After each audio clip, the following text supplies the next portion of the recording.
The sound of Michael's palm connecting with Vicky's cheek echoed through the marble lobby of Zenith Holdings like a gunshot.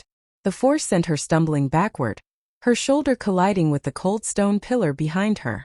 A thin line of blood traced from her split lip down to her chin, staining the collar of her crisp white blouse. Around them, the bustling Lagos office building fell into shocked silence. Security guards froze mid-step. Employees clutched their visitor badges, eyes wide with horror. Michael stood over his wife, chest heaving, his face twisted with rage and contempt. Behind him, Patricia, his mother, watched with her arms crossed, satisfaction flickering in her eyes despite the violence. Beside her, Vanessa, young and beautiful in her tight pencil skirt, covered her mouth with manicured fingers, but made no move to intervene. "Stop pretending you're important." Michael's voice cracked across the space. "You're nothing. You hear me? Nothing." Vicky straightened slowly, her hand moving to her bleeding lip. She didn't cry, didn't scream, didn't collapse. Instead, she looked directly into her husband's eyes with a calmness that seemed to chill the very air around them. "You just struck your employer," she said quietly. Michael's face contorted in confusion. "What?"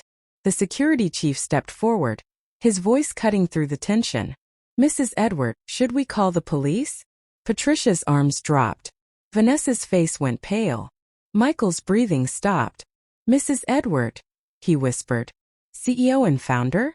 Vicky wiped the blood from her mouth with the back of her hand and turned toward the elevator, leaving 3 people standing in the lobby with their entire worlds crumbling beneath their feet. "Before we continue, let me ask you something quietly. Where are you listening from right now? And what time is it in your part of the world? Some of us are hearing this story under the hot afternoon sun. Some in the calm of the night, when thoughts are heavy and hearts are open. Different places, one story, one lesson. If stories like this speak to your heart, please subscribe to the channel. Your like helps this story reach another soul. Your comment tells me you understand the lesson. And when you share, you may be saving someone from the same mistake. Now let us continue." Vicky had built Zenith Holdings from absolutely nothing. 10 years ago, she was writing code in a cramped one-room apartment in Yaba, surviving on Gary and groundnuts, teaching herself software development through borrowed textbooks and free online courses. Her first contract, a small database system for a local pharmacy, paid her 30,000 naira. She'd cried when the money hit her account. Now Zenith Holdings was a multimillion-dollar technology firm with 300 employees, contracts across West Africa, and offices in Lagos, Accra, and Nairobi. Vicky had done it alone. No family money, no connections, just brilliant code, relentless work ethic, and a vision that refused to die even when investors laughed her out of boardrooms. She met Michael at a charity gala 3 years ago. He was charming in his tailored navy suit, educated, articulate, working in pharmaceutical sales for a multinational company. He made her laugh. He listened when she spoke. He didn't immediately ask what she did for a living or how much money she made. For Vicky, who had been pursued by men who saw only her bank account, Michael felt like a miracle. Someone who might love her for who she was, not what she owned. So she hid it. All of it. When Michael asked what she did, she smiled and said, "I work in tech. Business consulting mostly." It wasn't a lie, just an incomplete truth. She drove a modest Honda instead of the Range Rover parked in her private garage. She wore simple dresses instead of designer labels. She moved into a comfortable but unremarkable apartment and left her penthouse empty. Her lawyer, Auntie Ngozi, had warned her. "Vicky, this is dangerous. Men have egos. What happens when he finds out?" "If he truly loves me," Vicky had replied, "it won't matter." They married within a year. A small ceremony, immediate family only. Vicky paid for everything but made it seem modest, appropriate for a consultant's salary. She refused the prenuptial agreement Auntie Ngozi begged her to sign. "Love doesn't need contracts," she'd said. The first 6 months were beautiful. Michael was attentive, affectionate, present. But slowly, like darkness creeping across a sunset, things began to change. He started questioning her work schedule. "Why are you always traveling? What kind of consulting requires this much time away?" He began commenting on her contributions to their household. "I make good money, Vicky, but you need to contribute more." We can't live off my salary alone if we want to build something real. The irony crushed her chest every time. The house they lived in, Vicky owned it outright. The furniture, the appliances, the car he drove, all purchased with her money, filtered through careful explanations about savings and bonuses. Then Patricia moved in. Michael's mother arrived with 3 suitcases and an attitude that could freeze boiling water. "My son needs family support," she announced, settling into the guest bedroom as though it were her birthright. "Especially with a wife who's never home." Patricia criticized everything. Vicky's cooking was too bland. Her cleaning wasn't thorough enough. Her body was too thin. "How will you carry my grandchildren looking like a broomstick?" After 2 years of marriage, Vicky still wasn't pregnant. Patricia made sure she never forgot it. "Perhaps," Patricia said one evening over dinner, her voice dripping with false concern, "you should see a specialist. Something must be wrong." Michael said nothing in Vicky's defense. He simply continued eating, as though his mother hadn't just implied his wife was defective. Vicky swallowed the hurt like bitter medicine. She told herself it was temporary, that love would win, that the man she married was still in there somewhere. Out of genuine compassion, and perhaps foolish hope, Vicky arranged for Patricia to be hired at Zenith Holdings.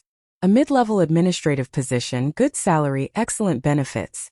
She did it through her HR director, keeping her ownership anonymous. Patricia had been struggling financially after Michael's father's death, and Vicky wanted to help. Patricia never knew who truly gave her that job. She thought she earned it on merit. The final crack appeared on a Tuesday evening. Vicky came home early from a meeting in Abuja, exhausted, wanting nothing more than a quiet evening with her husband. She found a woman's earring in Michael's car, gold, expensive, definitely not hers. She held it in her palm, feeling its weight, feeling her heart breaking beneath her ribs. She said nothing. She placed it on Michael's nightstand and waited. He never mentioned it, never explained, never apologized. That's when Vicky knew. The man she married was gone. Or perhaps he'd never existed at all. Vanessa was 26, ambitious, and beautiful in the way that made older women uncomfortable and men reckless. She joined Zenith Holdings' marketing department 8 months ago, hired based on her portfolio and interview performance. Vicky, reviewing candidates through her anonymous CEO proxy system, had approved her application personally.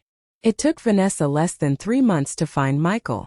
She'd seen him in the lobby one afternoon, waiting to pick up his mother. Tall, handsome, well-dressed. She'd asked Patricia casually, "Who's that?" "My son," Patricia had replied with unmistakable pride. "Michael. He's in pharmaceuticals." "Is he married?" Patricia's smile had faltered slightly. "Yes, but..." She'd leaned closer, conspiratorial. "Between you and me, it's not a happy marriage. His wife is never home. Always working, always traveling. She doesn't know how to take care of a man." That was all the permission Vanessa needed. The affair began at a hotel bar in Victoria Island. Michael had complained about his marriage, how Vicky didn't appreciate him, how she was always busy, how she didn't understand his needs. Vanessa had listened with wide, sympathetic eyes and a hand on his thigh. Within a month they were meeting 3 times a week. Patricia discovered them by accident, arriving at Michael's office unexpectedly and finding Vanessa in his lap. Instead of outrage, Patricia felt something closer to relief.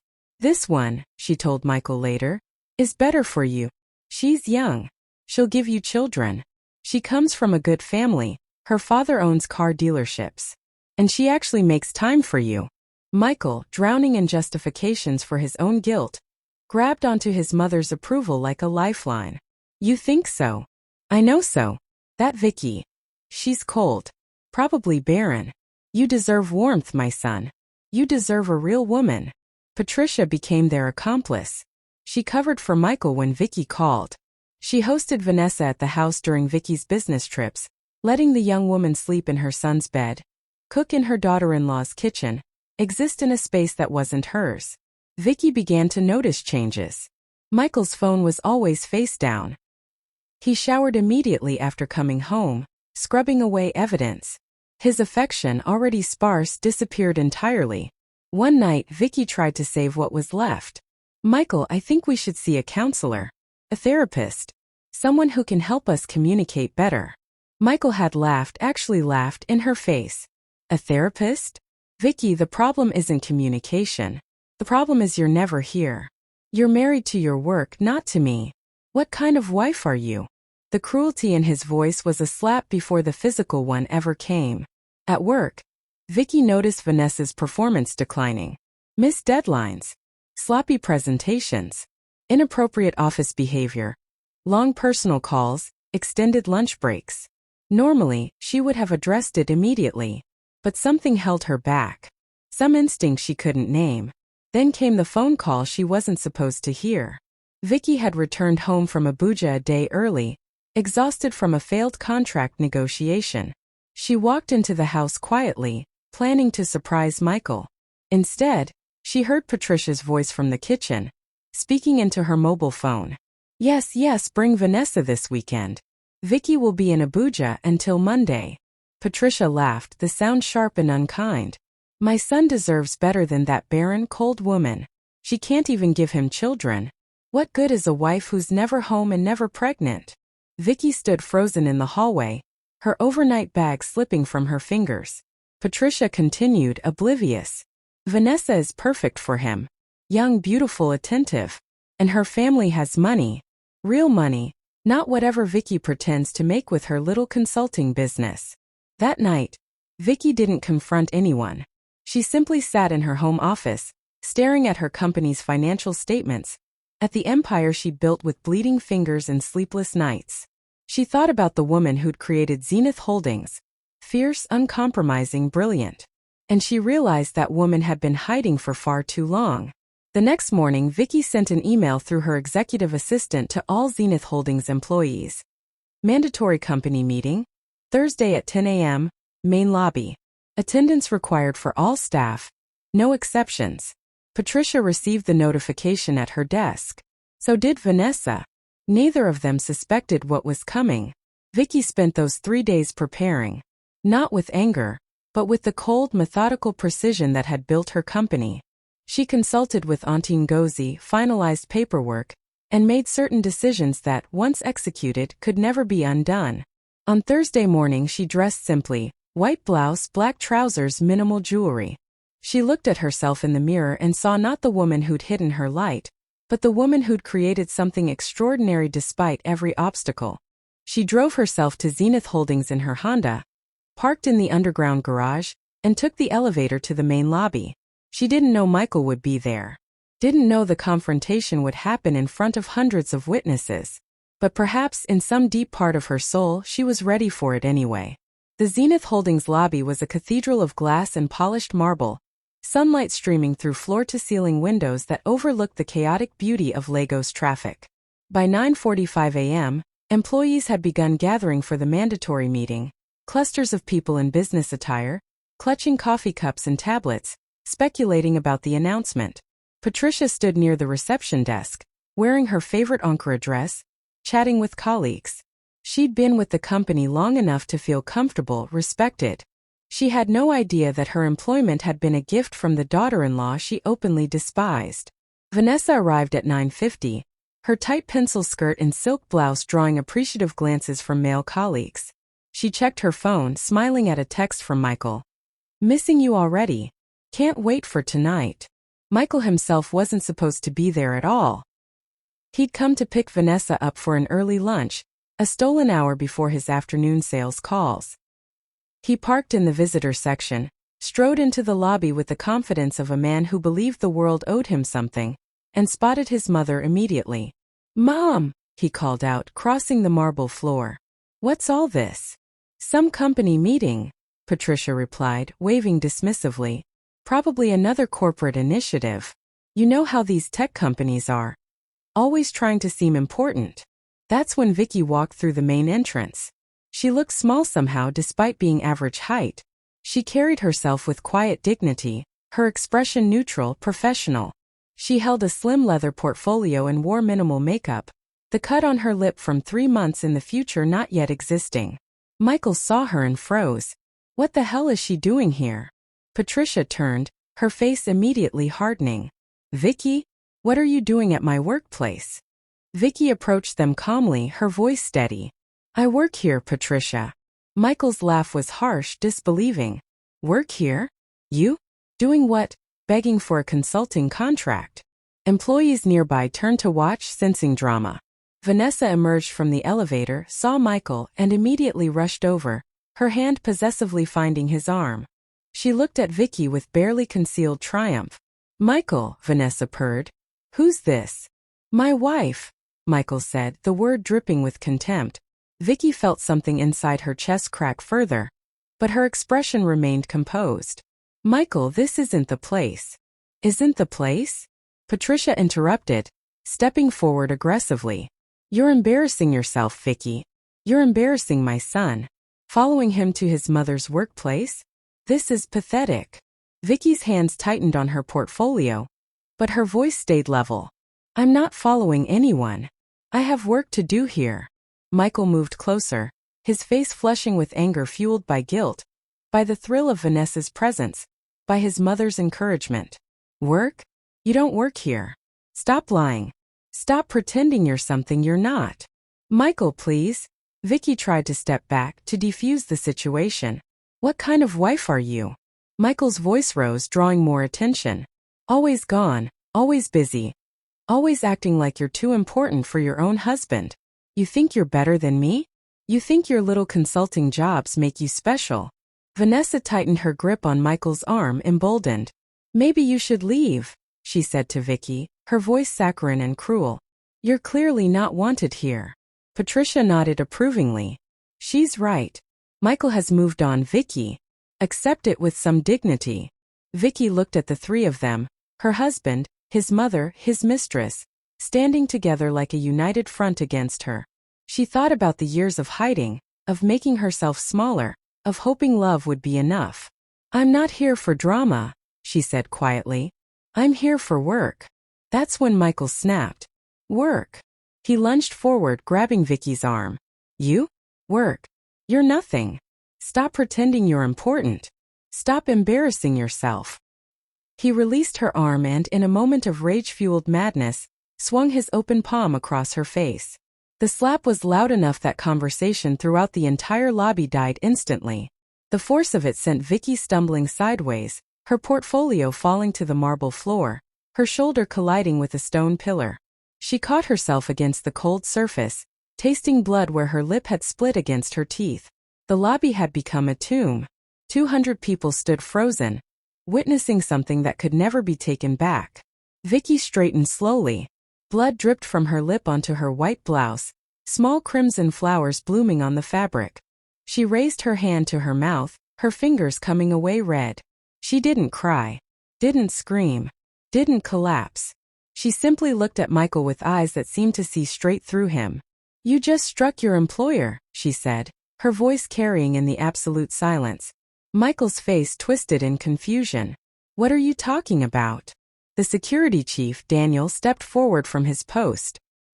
He was a large man, ex-military, who'd worked for Vicky since Zenith's founding. His voice was professional but cold as ice. Mrs. Edward, he said clearly, should we call the police? The name hung in the air like a bomb. Patricia's arms dropped to her sides. Vanessa's hand fell away from Michael's arm. Michael's breathing stopped completely. Mrs. Edward, Vanessa whispered. Daniel continued, his eyes locked on Michael with barely restrained fury. Ma'am, as CEO and founder of Zenith Holdings, you have every right to press charges for assault on company premises. The lobby erupted in gasps, in whispered conversations, in the sound of realization spreading like wildfire. Michael's face drained of all color. CEO? Vicky, you own. Vicky wiped the blood from her mouth with the back of her hand. She looked at her husband, at the man who'd just struck her in public, who'd humiliated her, who'd chosen cruelty over love. All three of you, she said, her voice steady despite the tremor in her hands. Pack your things. Patricia made a choking sound. Vicky, please, I didn't know. You didn't know, Vicky repeated, her eyes moving to her mother-in-law. You didn't know that the woman you called barren, cold, and worthless built this company from nothing. You didn't know that your job, the one you thought you earned on merit, was a gift from the daughter-in-law you openly despised. She turned to Vanessa. And you? Did you enjoy sleeping in my bed? Cooking in my kitchen? Playing house with another woman's husband? Vanessa's face crumpled, tears beginning to stream. I didn't know you were. It wouldn't have mattered if you knew, Vicky said. You knew he was married. That was enough. She looked back at Michael, who stood trembling, his hand still raised slightly as though frozen in the moment of impact. You had everything, Vicky said softly. You had a wife who loved you enough to hide her success just to feel genuinely loved. You had security, comfort, a future. And you threw it away for ego, for cruelty, for this. She gestured to the blood on her blouse. Security, Vicky called, her voice gaining strength. Please escort these 3 individuals out of the building. They are no longer welcome on Zenith Holdings premises. Daniel and 2 other security officers moved forward immediately. Patricia began sobbing. Please, Vicky, please. This job is all I have. My pension, it's gone, the money is gone, I need this job. Michael reached out. Vicky, wait, we can talk about this. Vicky stepped back, away from his touch, her eyes burning with tears she refused to let fall. You didn't want to talk when I suggested counseling, she said. You didn't want to talk when I tried to save our marriage. You wanted to humiliate me. You wanted me to be small, worthless, nothing. She picked up her portfolio from the floor, her hands shaking. Well, Michael, I am not nothing. I never was. Vicky turned toward the elevator, her spine straight despite the pain radiating through her cheek, her lip, her shattered heart. 200 employees parted before her like the Red Sea. Their faces a mixture of shock, respect, and profound sadness. Behind her, security began escorting Michael, Patricia, and Vanessa toward the exit. Patricia's sobs echoed through the marble space. Vanessa stumbled, her perfect composure shattered. Michael walked as though in a trance, his mind trying desperately to process what had just happened. As the elevator doors began to close, Vicky allowed herself one last look at her husband. He was staring at her with an expression she'd never seen before. Complete and total understanding of what he'd lost. The doors slid shut, and Vicky finally let the tears fall. The first security guard to reach Patricia caught her just as her legs gave out. She collapsed onto the marble floor, hyperventilating, her hands clutching at her chest. Her mind was racing, calculating, panicking. The job at Zenith Holdings wasn't just employment, it was survival.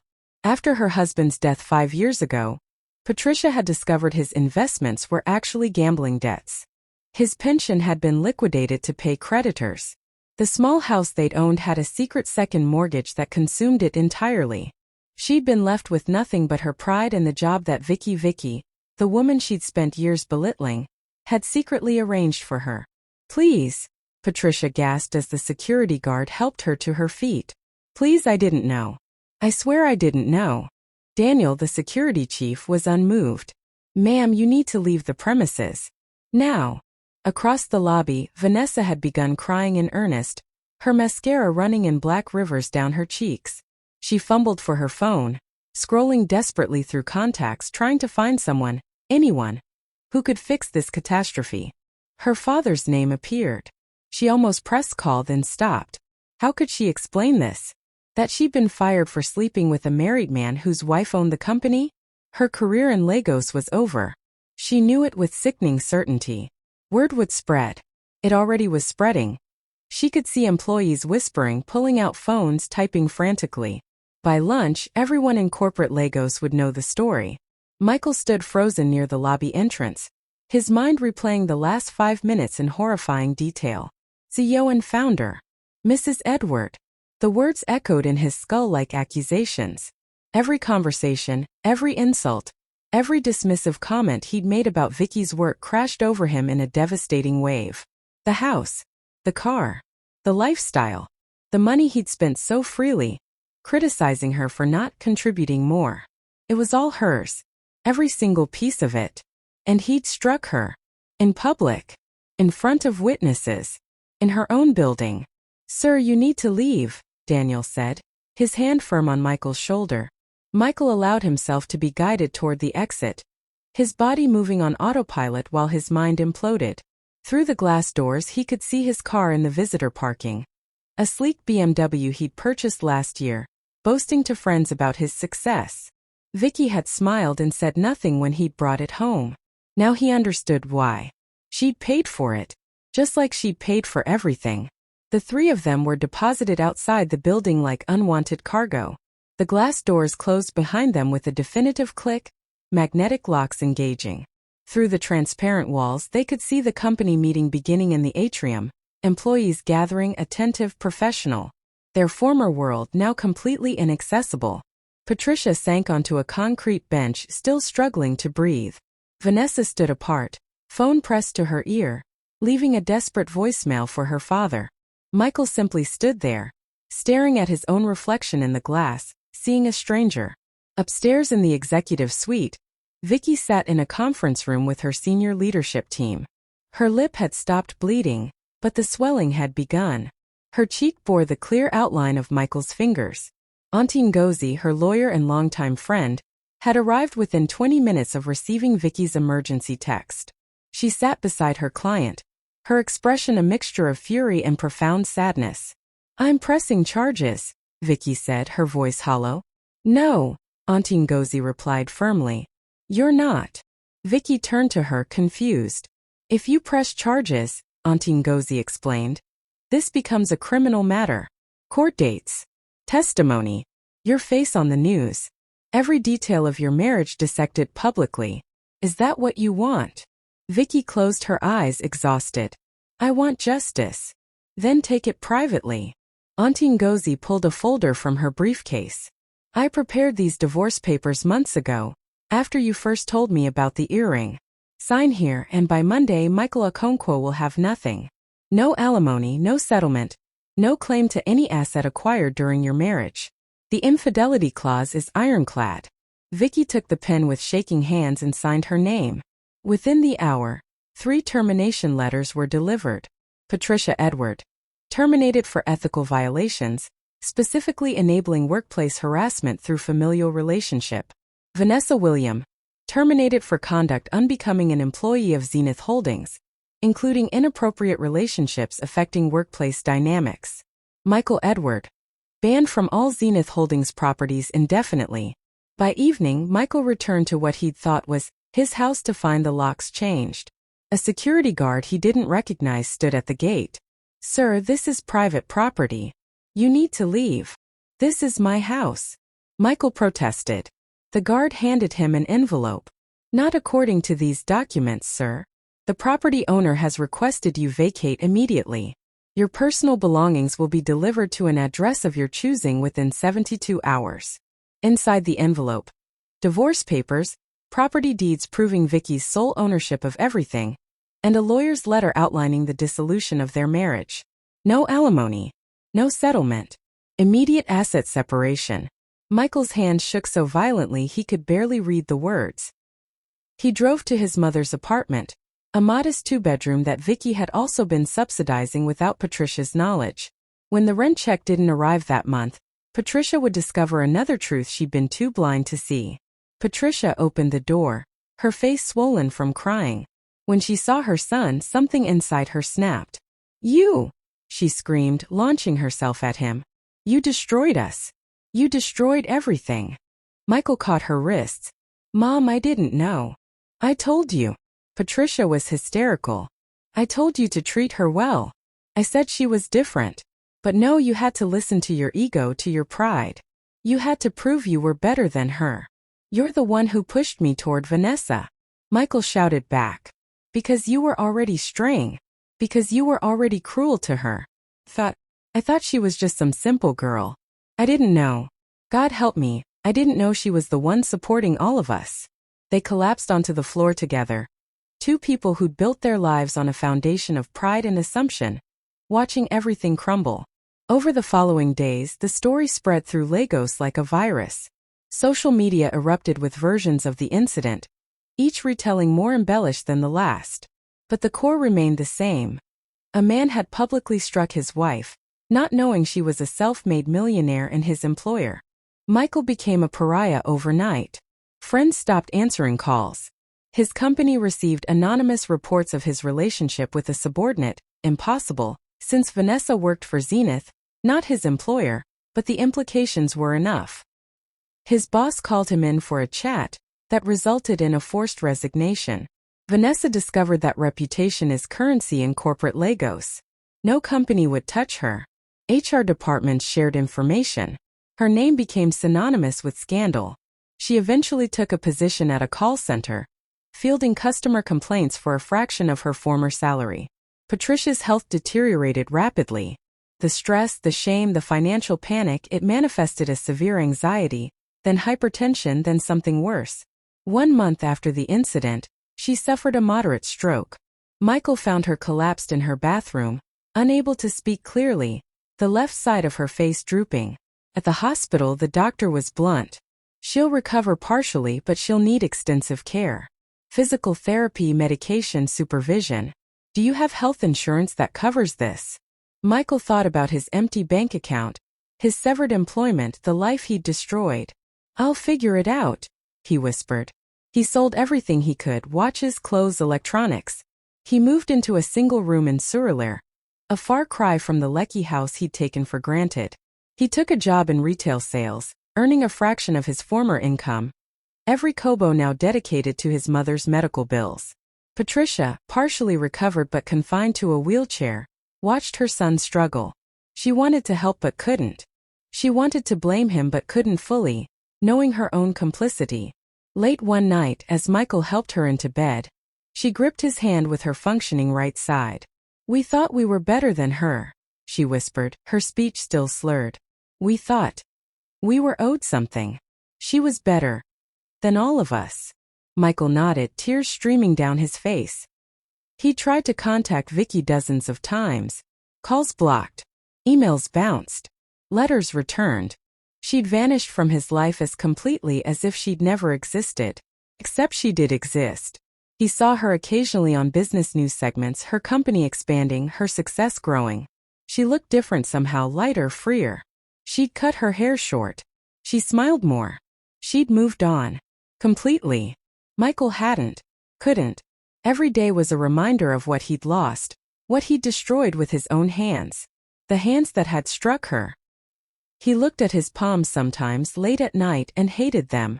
3 months after the incident, Vicky stood in the penthouse she'd finally moved back into. The one she'd abandoned when she met Michael. The one representing her true life, her real success. Floor-to-ceiling windows overlooked Lagos, the city lights spreading out like stars fallen to earth. She touched her lip absently. The cut had healed, leaving only the faintest scar. Sometimes she forgot it was there. Other times she remembered everything. Therapy had helped. Dr. Charles, a kind woman with gentle eyes, had guided Vicky through the grief. Not just of losing a marriage, but of losing the version of herself who'd believed hiding her light would make her loved. You made yourself small, Dr. Charles had said during one session, hoping someone would love you for your smallness. But true love celebrates your enormity. Vicky had cried for hours after that session. Now she was building something new. The Vicky Edward Foundation for Domestic Empowerment launched on a Wednesday morning with a mission statement that made headlines. Supporting women who've forgotten their own strength. The foundation provided legal assistance, job training, microloans, and counseling for women escaping abusive relationships or rebuilding after betrayal. Vicky channeled her pain into purpose, transforming her private anguish into public good. She hired Chioma, a brilliant young lawyer who'd escaped her own violent marriage. She partnered with shelters, advocacy groups, and vocational programs. She created something meaningful from the ashes of her broken marriage. The letter arrived on a Thursday. Vicky recognized the handwriting immediately. Michael's precise, careful script. Her first instinct was to throw it away. Instead, she opened it. Vicky, I don't expect forgiveness. I don't deserve it. I'm writing because staying silent feels like cowardice, and I've been a coward long enough. I see it now. All of it. The woman you are, the woman you've always been. I had a queen and treated her like a servant. I had a miracle and called it ordinary.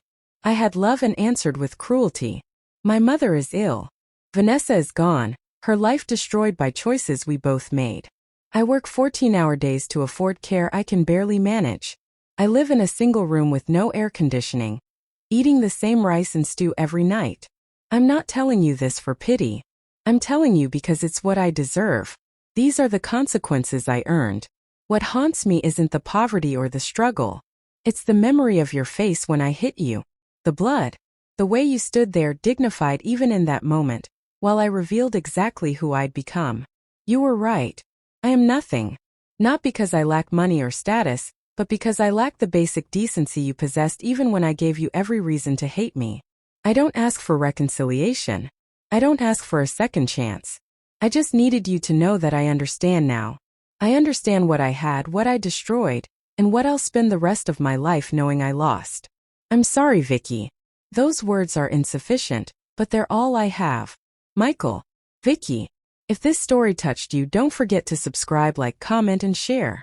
Together, let's help this story reach people who can learn from it.